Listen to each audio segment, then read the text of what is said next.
شباب الإسلام لا تتأخروا في الزواج سعادا فاستعجلوا، إن في الوحدة كثيرا من الغوايات، واحفظ قلبك وغض البصر. Wahai para pemuda Islam, janganlah menunda-nunda. Dalam pernikahan ada kebahagiaan, maka segeralah. Sesungguhnya dalam kesendirian banyak godaan, dan jagalah hatimu serta tundukkan pandanganmu. In tarakta zawaja takthurul fitan, والشهوات تدمر من لم يستعن. فابتغ الزوجة التي في الدين تكن لك نورا في كل حين. Jika engkau meninggalkan pernikahan, fitnah akan melimpah dan syahwat akan menghancurkan. Siapa yang tak mencari pertolongan, maka carilah istri yang taat dalam agama, agar menjadi cahaya bagimu sepanjang masa. Ibtaghil mu'minata allati tarju ridha minha, takunul hayatu haniyatan wa wifaqa.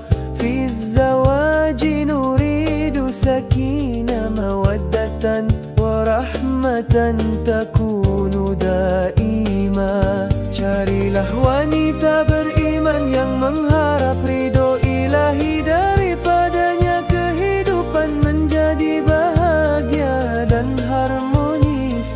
Dalam pernikahan kita harapkan ketenangan, cinta dan kasih sayang yang abadi selamanya.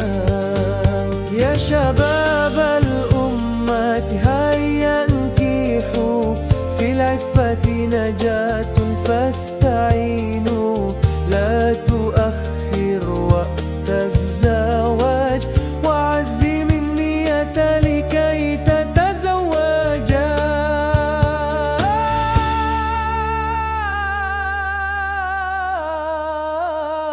Wahai para pemuda, ayo menikahlah.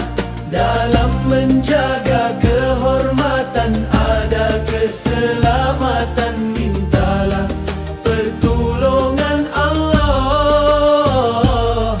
Jangan tunda waktu menikah, ayo teguhkan niat untuk segera menikah.